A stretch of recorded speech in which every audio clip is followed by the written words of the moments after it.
Là, ça sent très fort, là. Ouais, c'est l'ammoniac. Donc voilà, donc Jean-Pierre, lui, il travaillait constamment là-dedans, tout le temps. Et en gros, lui, son travail, ça consistait à préparer les commandes, comme ça. Dans cette entreprise d'asticot pour la pêche en région parisienne, Jean-Pierre y allait à pleine main. les choses ont aujourd'hui bien changé. Les nouveaux propriétaires n'ont plus rien à voir avec les faits racontés. Mais ici, jusqu'en 2012, 2 personnes âgées, handicapées mentales, ont été utilisées comme esclaves pendant 30 et 40 ans. Jean-Pierre, 63 ans. Et Jojo, 71 ans. Pendant 6 ans, Vincent a été témoin de leur mauvais traitement avant de donner l'alerte. Sur cette machine archaïque, il travaillait du matin au soir dans les courants d'air.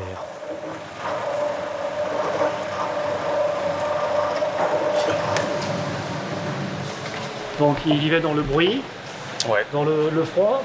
Le froid, ouais, les intempéries. L'hiver, ici, c'est pas chauffé. C'est mal cloisonné. Du coup, c'est un refuge pour animaux. Et des rats, des hérissons, des oiseaux, un zoo. Et leur chambre était où, alors? Donc c'était là-haut, préfabriqué. Chambre de gauche, la chambre à Jean-Pierre. Chambre de droite, la chambre à Jojo. Il y a 2,50 m, il n'y a pas de garde-corps. C'est des personnes âgées, en plus physiquement un peu affaiblies. Je sais pas, la moindre des choses, c'est de mettre un garde-corps et puis surtout de ne pas faire loger des personnes à l'intérieur, là-dedans, où ça pue. Mais pourquoi est-ce qu'il les faisait loger sur place, d'après vous? Parce que c'est pas cher. Parce que c'est pas cher, c'est la facilité, c'est le gardien. S'il y a un problème la nuit, il se passe quoi que ce soit, c'est lui qui gère. Il servait de gardien en même temps. Il servait de tout. C'était l'homme à tout faire. Donc dès qu'il y a un problème, c'est Jean-Pierre qu'on va voir.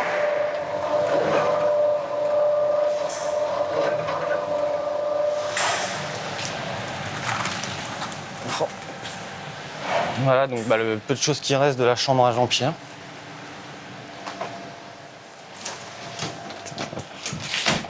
Voilà. Donc ça donne directement en dessous où on travaille, où il y a des machines. Donc là, il y a clairement un risque qu'il passe au travers, tout simplement. L'hiver, tellement il faisait froid dans le bâtiment, leur canalisation d'eau pour avoir l'eau dans leur douche là-haut, elle était gelée. Donc du coup, l'hiver, pas de douche. Ils savaient comment? Je savais pas. Dans cette affaire, on a employé le mot esclave. Ah oui, oui. Il n'avait pas une chaîne ou un boulet, mais c'était mental. C'était l'esclavagisme mental.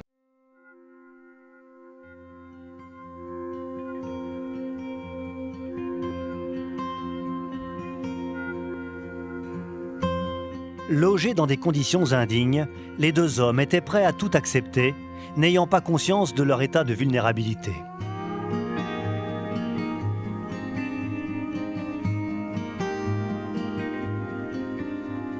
Jojo avait été recruté à l'âge de 19 ans dans un hôpital psychiatrique. Jean-Pierre à la sortie d'un centre pour mineurs en difficulté. C'est la mère du gérant, une femme d'aujourd'hui 80 ans, qui était allée les chercher pour les faire travailler à son compte pendant une 30aine d'années. Elle avait ensuite transmis l'entreprise à son fils. Le jeune patron avait reproduit le schéma hérité de sa mère, sans jamais s'inquiéter du sort des 2 hommes.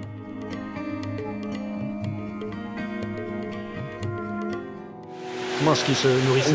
Ils se nourrissaient, c'était le patron qui allait leur faire les courses.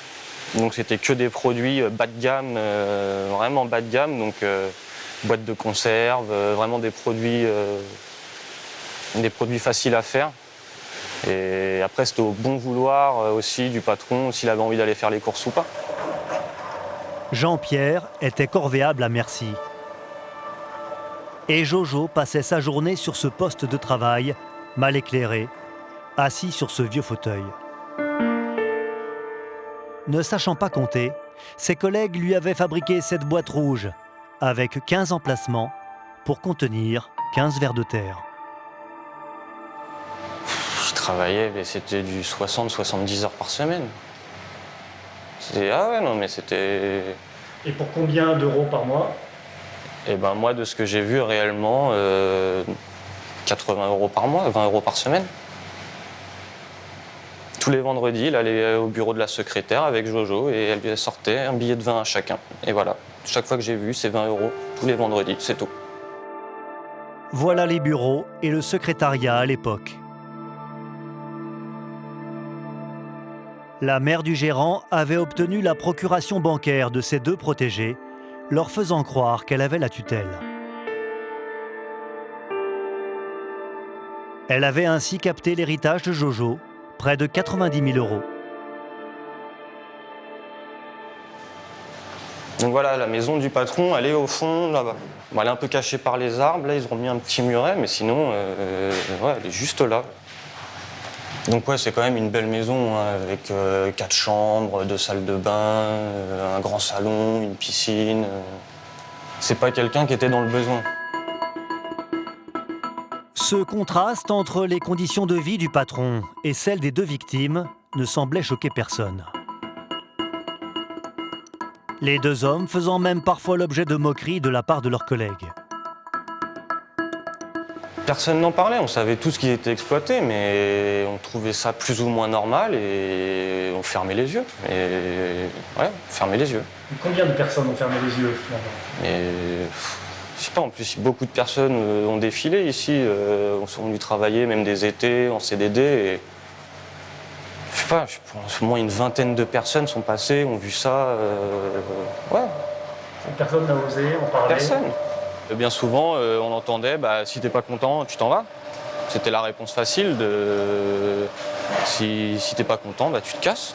Et vous avez attendu 6 ans comme ça? Et ouais. Vous vous en voulez? Ah carrément, oui. Je pense qu'on est tous fautifs de ne pas avoir agi, d'avoir laissé les choses faire, d'avoir vu ça tous les jours, tout le temps. Je pense qu'on aurait dû pas avoir une peine, mais voilà. Il y a non-assistance à personne en danger, quoi, clairement. À l'heure actuelle, on n'entend pas tous ces trucs-là, alors qu'il doit y en avoir, mais partout. Partout, ça doit arriver, ça. Mais voilà, on n'en parle pas. Politique de l'autruche en France, donc on ne voit pas ou on ne subit pas, on n'en parle pas. Grâce au signalement de Vincent, les 2 hommes ont été libérés de leurs conditions d'esclaves en 2012.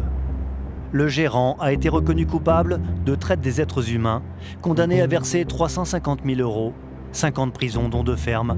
Il est sorti au bout de 5 mois. Sa mère a dû verser 123 000 € et écoper de 2 ans de prison avec sursis pour abus de faiblesse. Il y aurait chaque année en France 400 personnes victimes d'esclavage. Un drame qui se passe chez nous à la campagne, à la ville, dans les HLM, dans les maisons bourgeoises ou petits pavillons, mais toujours à l'abri des regards, dans l'indifférence et le plus grand silence. La personne qui exploite va être dans une banalisation de cette exploitation, une banalisation de la violence, et puis dans ce déni de l'autre comme étant son semblable, et avec cette possibilité finalement de la traiter comme un objet, voire comme un déchet. Les victimes sont à 80% des femmes et des enfants, mais il y a aussi des hommes. Pour vous montrer à quoi ressemble l'esclavage moderne, comprendre ce phénomène en pleine croissance, j'ai enquêté pendant 1 an et surtout donné la parole aux victimes. Ce matin, j'ai rendez-vous avec Olivia. Oui. C'est une ancienne esclave. Ah, bonjour. Bonjour Olivia. Alors c'est le nouvel appartement? Oui, voilà mon nouvel appart. Olivia a 41 ans. Elle est mariée avec Daouda, mécanicien, rencontré au pays, au Togo, il y a 7 ans. Maman, debout. Ensemble, ils ont un petit garçon. Allez. Ça Olivia, aujourd'hui c'est ta famille? Ça, c'est ma petite famille. Le fils à papa. Et c'est ta fierté? Ah oui, c'est ma fierté. C'est notre fierté, je pense. Une vie heureuse, de mère de famille attentionnée. Mais cela n'a pas toujours été le cas. Sinon, tu vas faire poum. Pour la première fois depuis 20 ans, elle accepte de revenir sur son passé douloureux. À 14 ans, Olivia quitte sa famille et le Togo pour venir en France, attirée par une promesse alléchante. un hébergement, une éducation pour elle qui ne sait ni lire ni écrire, et même un petit salaire. C'était un échange. Elle va... Enfin, moi, je vais m'occuper de son enfant, mais bon, elle va me prendre comme sa fille, en fait. Parce que la demande, c'est qu'elle me prenait vraiment comme sa fille. Mais dès son arrivée à Gennevilliers, Olivia va vivre l'enfer. Au 7e étage de cette tour, elle va se retrouver prisonnière pendant 1 an. Elle doit nettoyer l'appartement, récurer la vaisselle, passer le balai, l'aspirateur. Mais pour sa patronne et son mari, ça n'est jamais assez rapide. Jamais comme il faut. Eux-mêmes, des fois, ils font exprès de salir les choses pour vous pousser à renettoyer. Et tout ce que vous faites, ils ne sont jamais satisfaits. Sa patronne, française, elle aussi originaire du Togo, oblige Olivia à porter l'enfant sur le dos le jour et la nuit. Vous deviez dormir avec l'enfant dans le dos. Ah oui, tout à fait. C'est-à-dire debout. Debout. On peut pas dormir avec un enfant attaché couché. Interdiction pour elle de se coucher. Alors quand épuisée, elle manque de s'écrouler, l'enfant se réveille, elle est battue.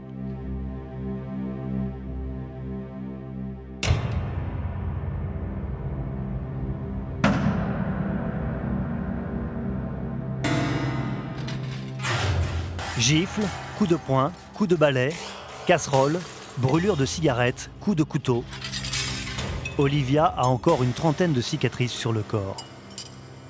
Elle se servait de vos mains comme cendrier Comme vivant. cendrier, voilà, tout à fait. Là, j'ai encore pas mal de cicatrices dans le corps. Là, par exemple, c'est les fer à repasser.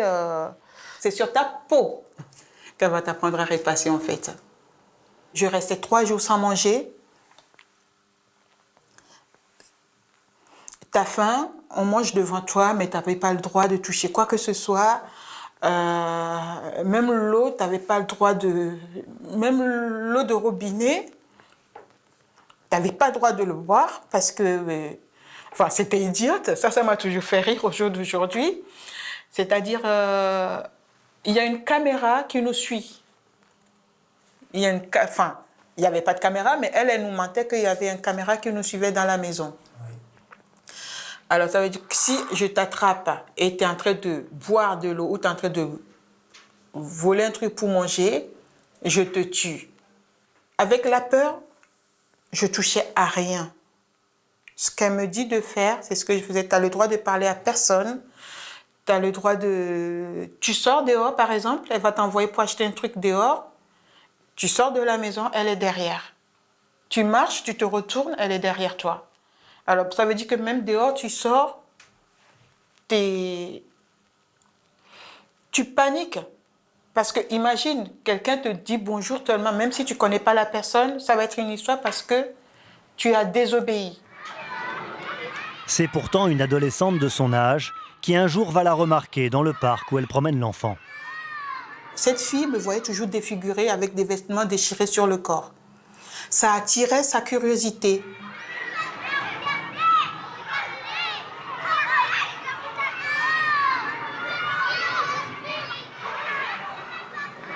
Cette fille, elle m'approchait une fois, m'a parlé et je la chassais. Je la chassais, je lui disais non, ne m'approche pas, je ne m'approche pas. Et elle, même par rapport à ce qu'elle avait répété après, je disais, il y a un œil qui me suivait. Mais l'adolescente insiste, suit Olivia jusqu'à son domicile et sonne à sa porte. Une fois la jeune fille partie, la patronne d'Olivia entre dans une colère noire.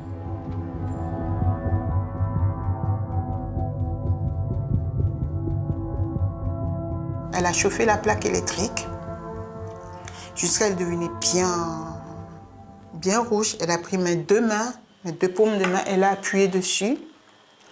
Et elle appuyait, elle voyait le truc. J'ai vu ma main J'ai vu ma main exploser de cloques sur la plaque qui coulait, en fait. Et comme ça ne suffisait pas, elle a pris le piment antillais. C'est un piment antillais que la plupart des Africains connaissent bien. Elle a mis au micro-ondes, elle a chauffé au micro-ondes, écrasé. Et je dois l'introduire dans mon vagin moi-même, en le frottant dans mon vagin. sa tortionnaire, qui l'oblige à l'appeler maman, la jette dehors. Mais Olivia craint de se retrouver aux mains de la police. Je frappais la porte et je disais, maman, je demandais pardon pour pouvoir rentrer à la maison. Et à un moment donné, elle a ouvert la porte et elle m'a dit, si tu frappes encore à ma porte, je te tue, je te découpe en morceaux, je mets dans la poubelle et jamais personne ne va te retrouver. Olivia a fini par s'enfuir et porter plainte. Son témoignage a permis de libérer une autre jeune fille que sa patronne avait recrutée pour la remplacer comme esclave. Après 7 ans de procédure judiciaire, Olivia a obtenu réparation. C'est le comité contre l'esclavage moderne qui l'a épaulée, et une personne en particulier. Maître David Desgranges. Bonjour Olivia. Bonjour David. Bonjour. Ça va David? Ça va?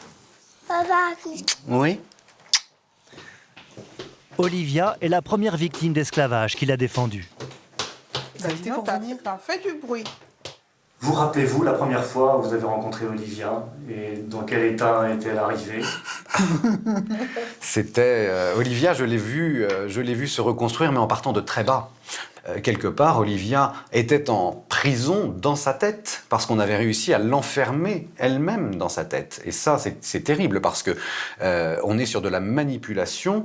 Là, c'était une manipulation perverse, je n'hésite absolument pas à le dire, mais les premières chaînes, en réalité, qui sont posées pour nos victimes, les exploiteurs font en sorte que ce soit les exploités eux-mêmes qui se posent leur propre chaîne, et notamment par le biais de l'absence de documents d'identité ou la privation des documents de voyage, qui sont incontestablement les chaînes modernes aujourd'hui, et qui permettent d'induire dans la tête de la victime, eh bien que finalement, les forces de l'ordre, les services de justice, de police ou de gendarmerie sont des gens qui sont là pour les maltraiter, pour les arrêter, pour les mettre en prison.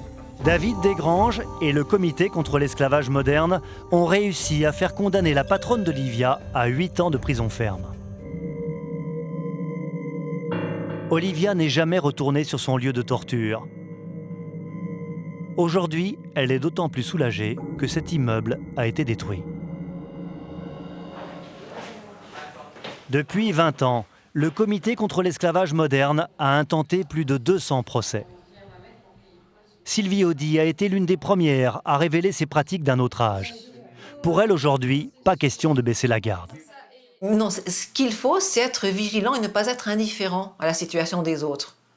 Quand on voit quelqu'un qui, en plein hiver, se promène quasiment pieds nus dans des petites sandales, qui n'est quasiment pas habillé, qui a un air un peu... Enfin, ça se voit quand on regarde les gens. Il y a une indifférence dans nos sociétés.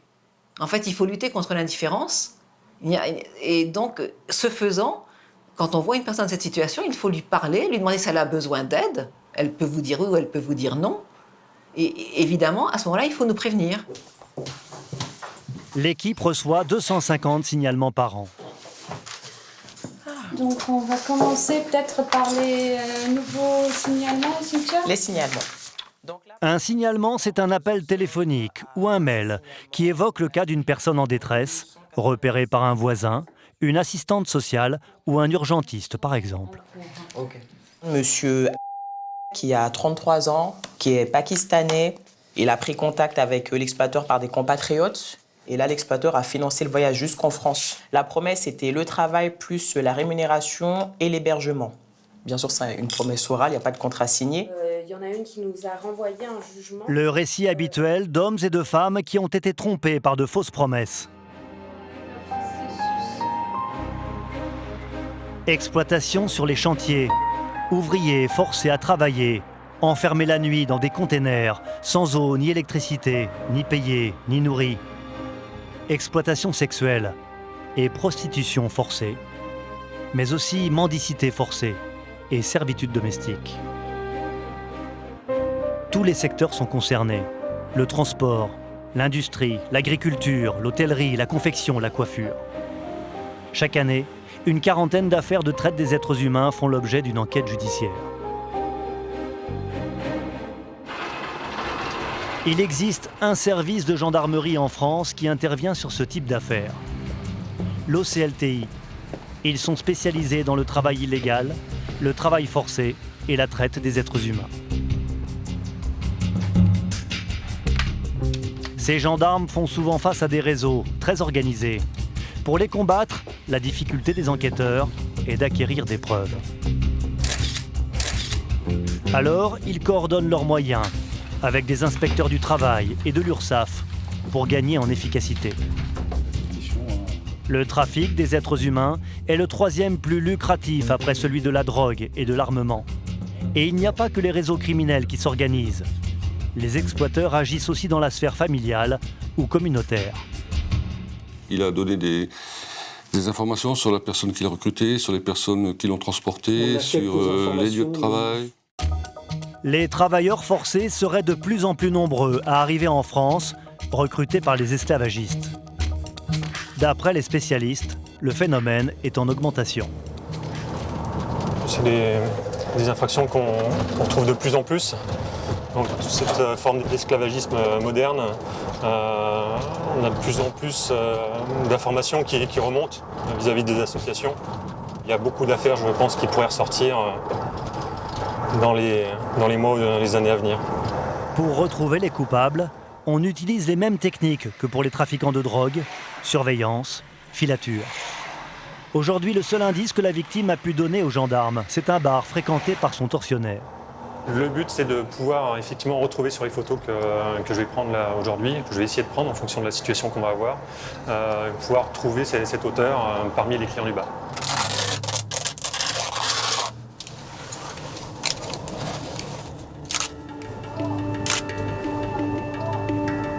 Et là, on est au plus près, on est bien.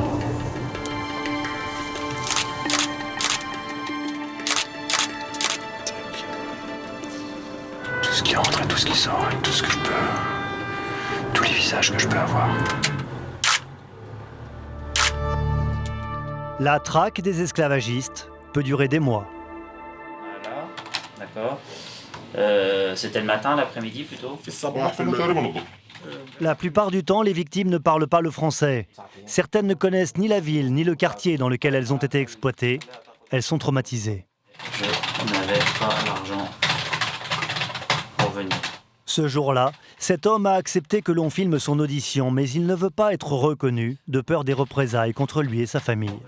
Tu regardes bien tranquillement.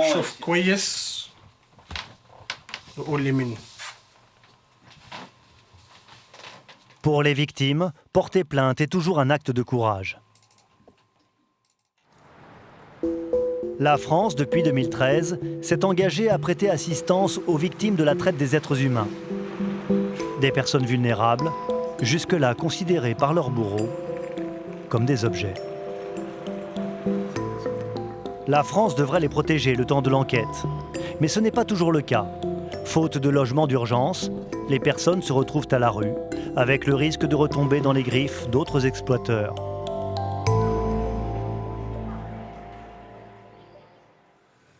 Le comité contre l'esclavage moderne a trouvé la parade et investi dans son propre appartement privé sécurisé.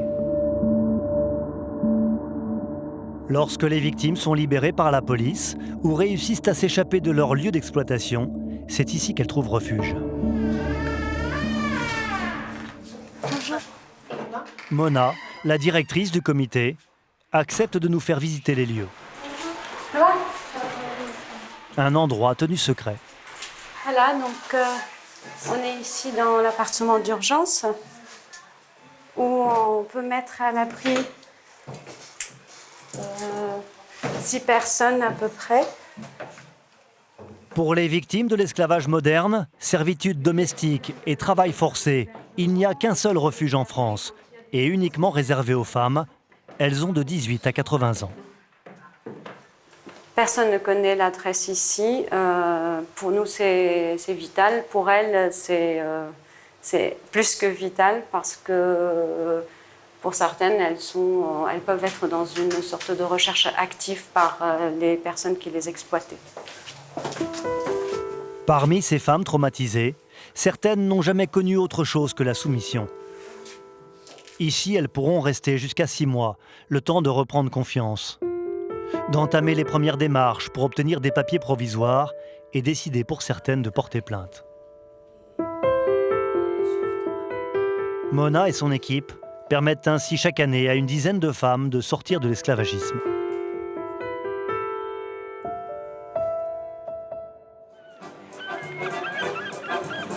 Mon enquête se poursuit à Marseille, dans l'une des villes en France les plus touchées par ce fléau moderne, au cœur du phénomène migratoire.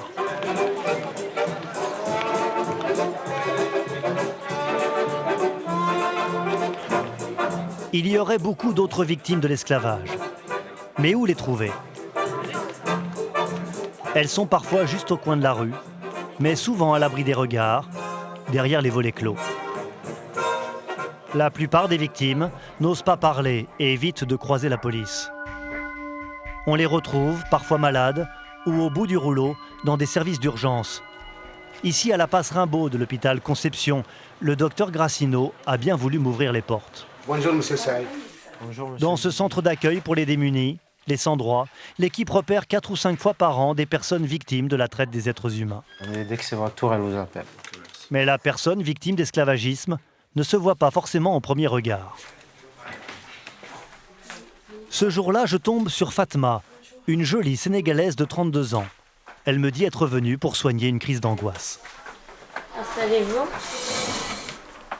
C'est le 27, il y a 2 jours. Vous êtes allé aux urgences. Oui. Qu'est-ce qu'ils vous ont dit aux urgences? On Vous avez vu un médecin? Oui.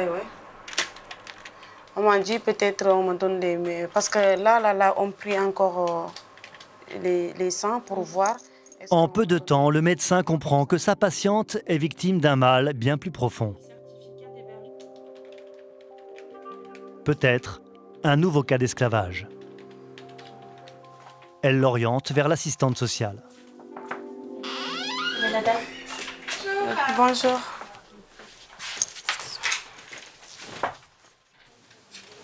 Donc là, vous êtes en France depuis combien de temps? Depuis décembre 2013. 2013, Ouais. d'accord. Ok. Là, actuellement, vous dormez où? Je dormais avec une amie. Une amie? Ouais. Vous travaillez un petit peu? Ouais, un petit peu des fois, ouais. Ouais, vous arrivez à vous débrouiller? Ouais, débrouiller un peu, ouais.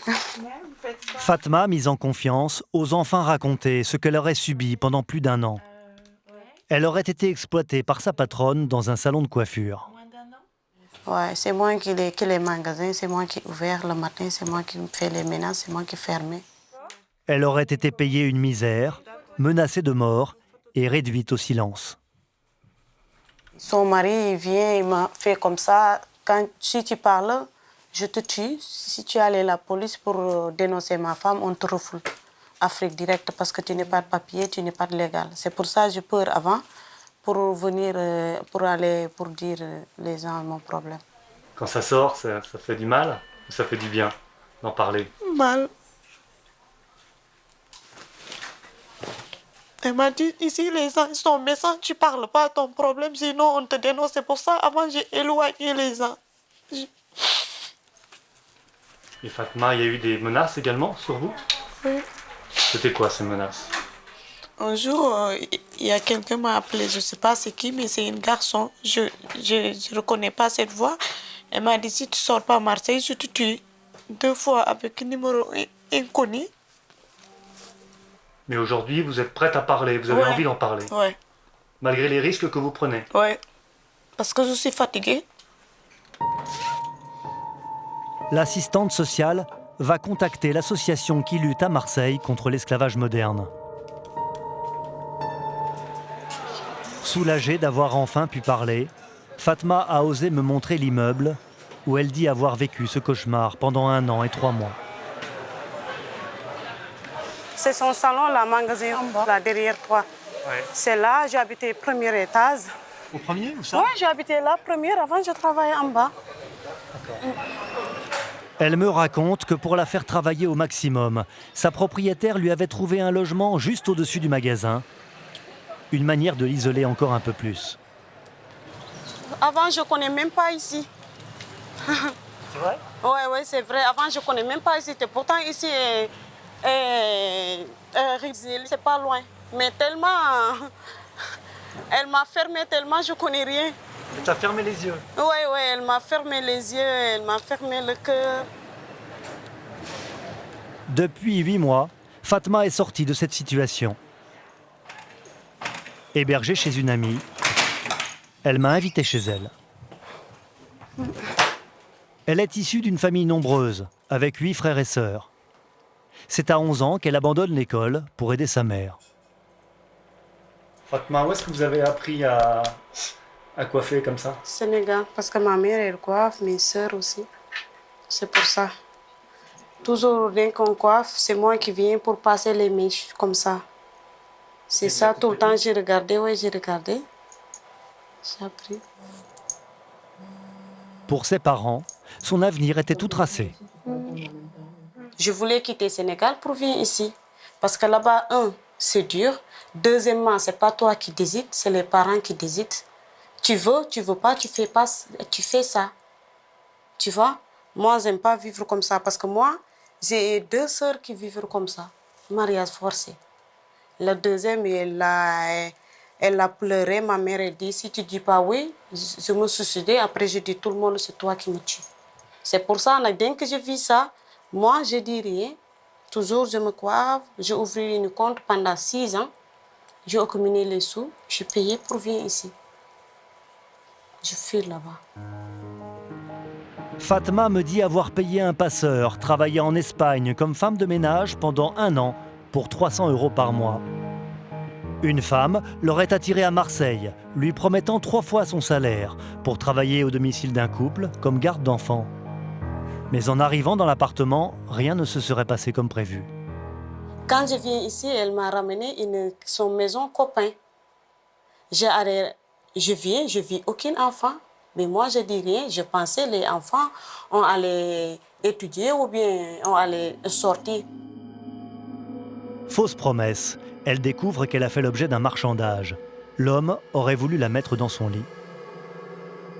Après, elle dit il faut dormir ici. Je dis non. Je ne couchais pas une lit avec un garçon, il n'y a pas de marié. Moi, je dis non, tu n'es pas mon mari de un, tu n'es pas mon copain. Je ne viens pas ici pour faire le pute. Quand je veux le pute, il y a tous les Afriques, il y en a ici. Moi, je viens ici pour travailler. Fatma aurait accepté un travail dans un salon de coiffure pour 500 € par mois, mais avec 420 € de loyer à payer, il ne lui aurait resté plus que 80 € pour vivre. Et elle n'aurait pas fait que coiffer. Moi, je cuisine. Mais tu cuisinais pour toi ou pour elle? Pour elle aussi. Et elle te payait pour ça? Non, jamais. Et tu faisais le ménage ici ou pas? Oui, je fais le ménage en haut, en bas, tous les jours. Tous les jours, je fais le ménage. Oui, je lave les toilettes, voilà. Pendant plus d'1 an, Fatma aurait travaillé sans compter, acceptant tout de sa patronne, avec la peur d'être dénoncée à la police.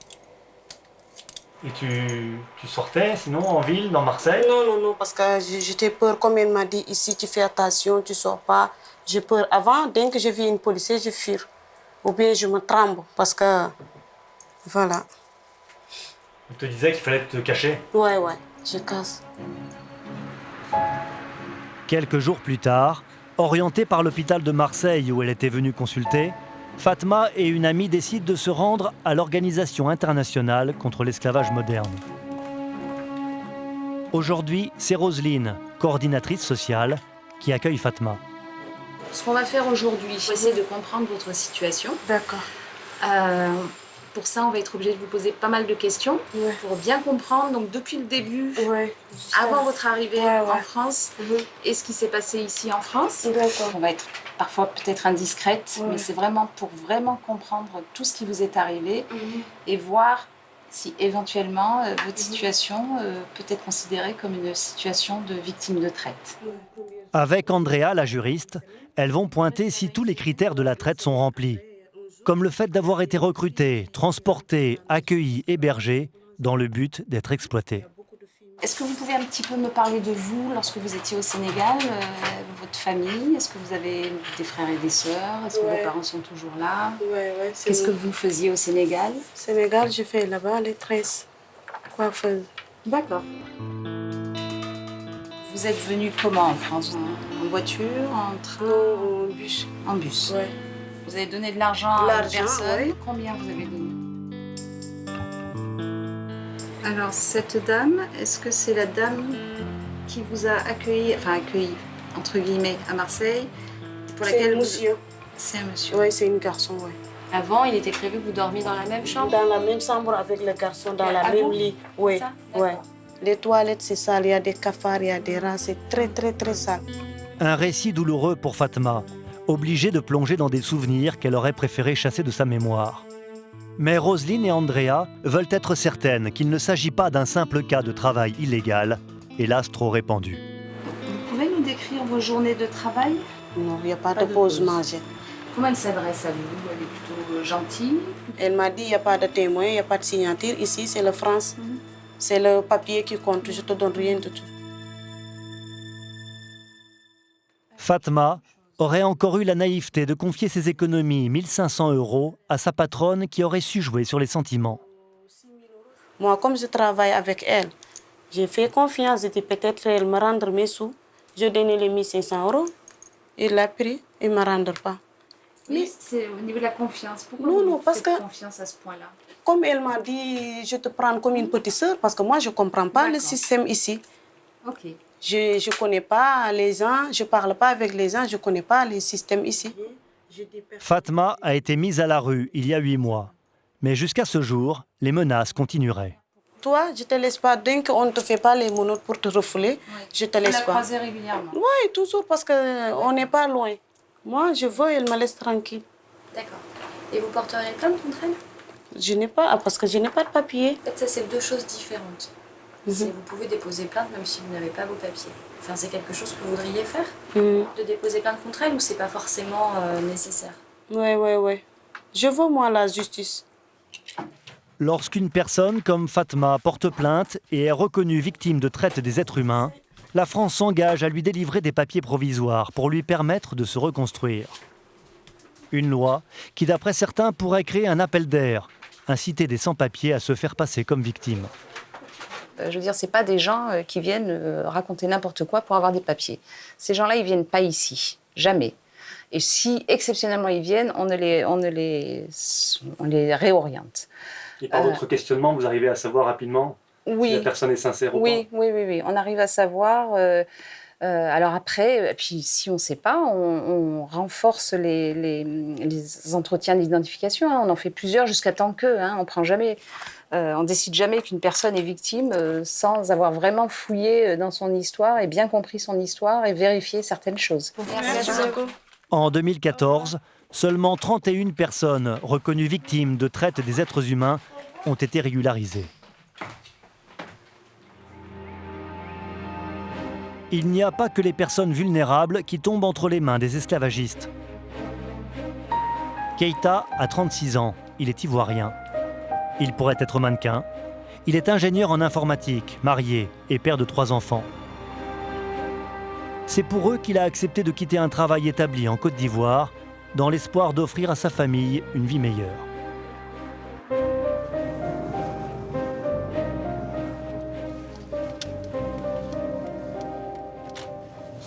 Où est-ce que tu nous emmènes là, Keïta? Je vous emmène où je travaillais, dans les anciens locaux de mon entreprise, de l'entreprise dans laquelle je travaillais. Donc, où mes bourreaux me faisaient travailler. Oui, juste à l'immeuble là. C'est cet immeuble? Oui, cet immeuble. Il y a 3 ans, Keïta a vécu une situation surréaliste au sein d'une PME française. En 2012, une entreprise informatique vient le recruter en Côte d'Ivoire, lui promet un bon salaire, 3 000 €, voiture et appartement de fonction. Mais il me raconte que c'était une fausse promesse. Ici, il aurait été réduit en esclavage pendant 6 mois. C'est un immeuble normal de la ville de Marseille. C'est un endroit de travail normal. Mais bon, ce qui se passe à l'intérieur, on ne peut pas imaginer. L'entreprise aujourd'hui n'existe plus. Mais impossible pour Keïta de franchir à nouveau la porte de l'immeuble. Trop de mauvais souvenirs.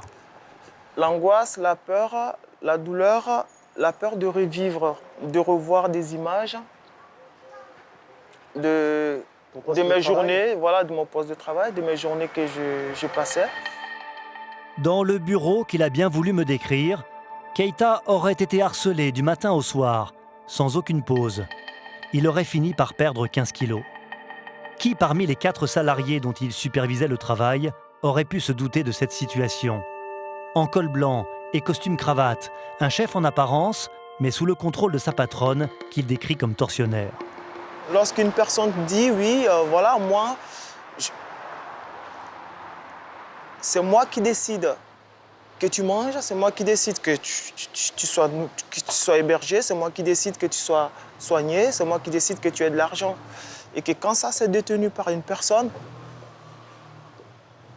à un moment donné, on n'a pas forcément la possibilité de pouvoir se défendre, se révolter quand on est sur une terre étrangère qu'on ne connaît pas ou on ne connaît personne.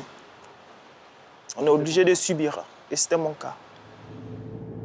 Quand les bureaux fermaient, la journée de Keïta était loin d'être terminée. Les gérants le ramenaient en voiture jusqu'à leur domicile pour qu'il continue de travailler. Voilà, c'était juste là.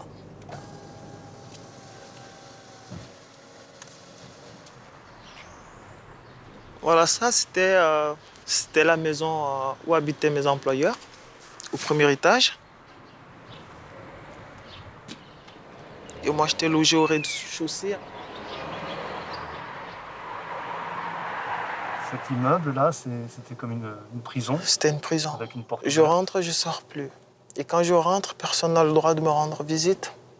Pourtant, je ne devais pas parler aux voisins et je ne devais pas parler aux gens. Donc j'étais seul, je rentre, je rentre dans la chambre. Là. Pourtant, je sors l'ordinateur, je commence à travailler. L'hiver, dans une chambre humide, sans chauffage, Keïta me raconte qu'il devait travailler toutes les nuits jusqu'à 3 heures du matin. En échange, sa patronne se contentait d'envoyer 200 € par mois à sa famille en Côte d'Ivoire. J'ai toujours cru que le lendemain allait être mieux et qu'il fallait que je travaille. C'est ce qu'il voulait, donc. Et je le faisais. Et je le faisais avec acharnement. Je vous dis, je dormais pratiquement combien? 4 heures maximum. Il fallait que je tienne pour mes enfants. Question de fierté. Il était impossible pour Keïta de reconnaître qu'il s'était fait piéger et revenir au pays les mains vides.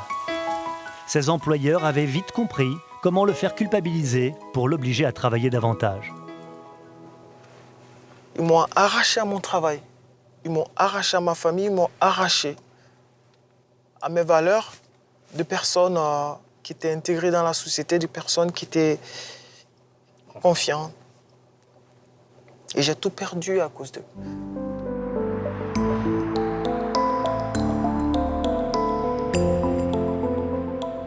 Keïta, au bord de l'épuisement, pense à se suicider.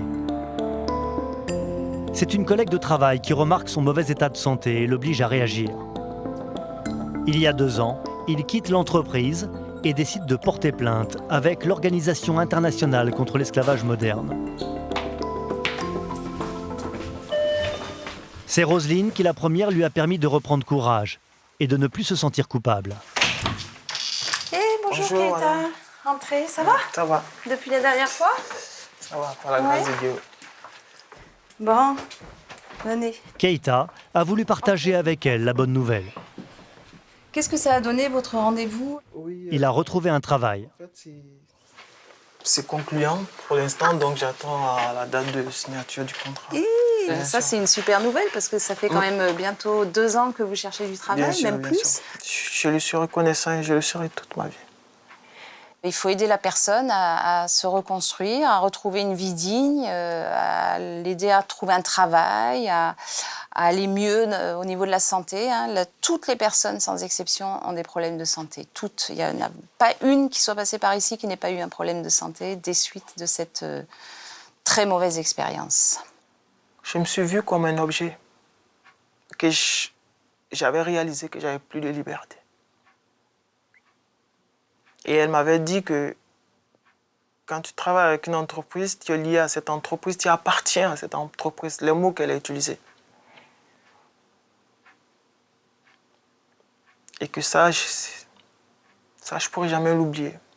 C'est de la maltraitance physique, morale, psychique. Parce que je ne me suis plus considéré comme un être humain. Mes nuits leur appartenaient, mes journées leur appartenaient. Une mauvaise expérience qui a duré 6 mois, mais dont les répercussions se sont fait sentir pendant 2 ans. Dire qu'on a été esclave à un futur employeur, c'est prendre le risque de se déprécier, subir une double peine. Tu portes toujours ce sentiment de honte? Bien sûr, c'est comme si tu avais la main tendue. Voilà, tu vas à un entretien d'embauche avec toutes les armes que tous les autres candidats. Tu te présentes parce que voilà, tu penses être le bon profil. Tu viens avec tes expériences professionnelles, avec tes aptitudes que tu as acquises, tes compétences. Et voilà, donc, tu en as honte parce que c'est des préjugés qui dominent. Aujourd'hui, Keïta a retrouvé une vie normale. Il travaille dans une entreprise de télécom comme conseiller et il est fier de me montrer son appartement. J'habite là, dans cet immeuble. Il a son nom sur sa boîte aux lettres. Il a retrouvé sa dignité. Chez tes employeurs, c'était... Ça dépendait d'eux. Hein. J'avais pas le droit, j'avais pas le droit et je pouvais pas recevoir mes courriers là-bas. Donc là, ça me donne encore plus de liberté. Ça fait partie de ma vie de tous les jours. Tu existes aujourd'hui? Oui, j'existe comme tout le monde. Ce jour-là, j'ai été témoin de l'amour de Keïta pour ses enfants. Et tu les appelles tous les jours? Oui, par Internet, oui. Presque tous les jours. Je ne laisse pas 2 jours sans appeler. Allô? Oui, allô? Mais Samira, tu es allée à l'école aujourd'hui? Oui, papa. D'accord, c'est bien. Faut continuer comme ça, hein? Oui, papa. Pendant toute sa captivité, pour ne pas les inquiéter, il ne leur a jamais décrit le piège dans lequel il était tombé. Comble de l'ironie, aujourd'hui ses enfants entonnent l'hymne national ivoirien, le chant de la liberté.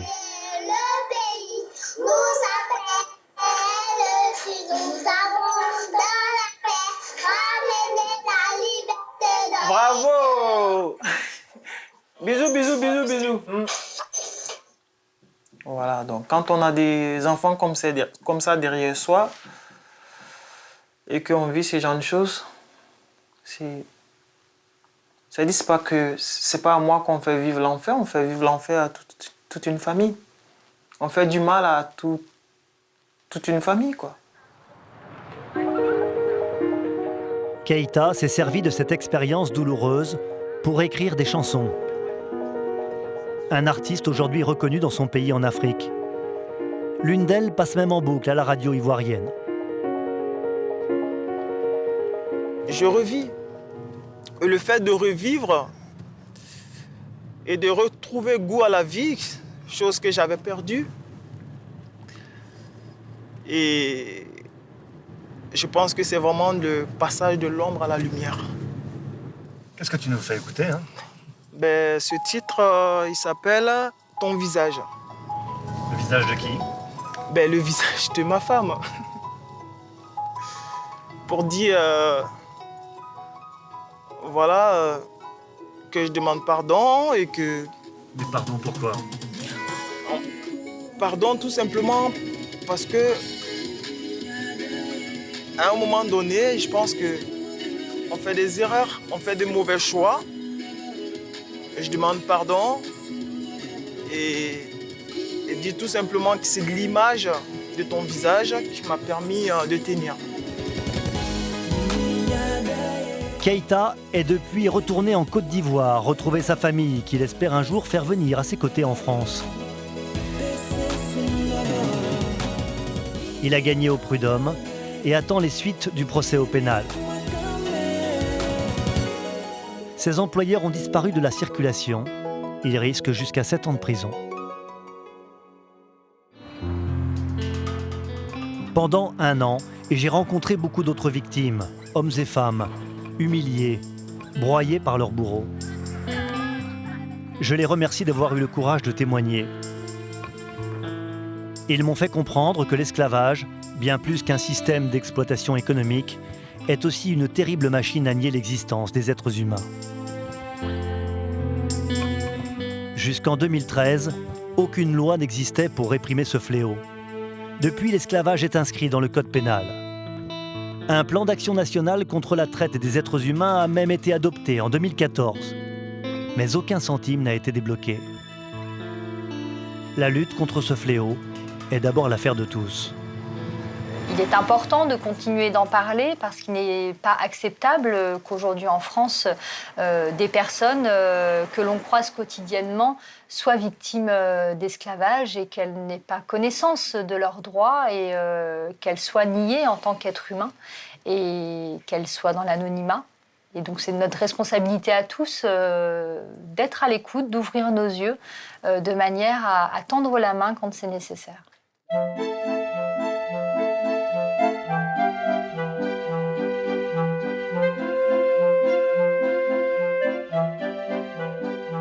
Avant de terminer ce film, j'ai proposé à nos grands témoins, Olivia, Keita, Fatma, que soit réalisé leur portrait. Une manière de leur rendre hommage, saluer leur courage, leur dire à quel point ils étaient importants à nos yeux.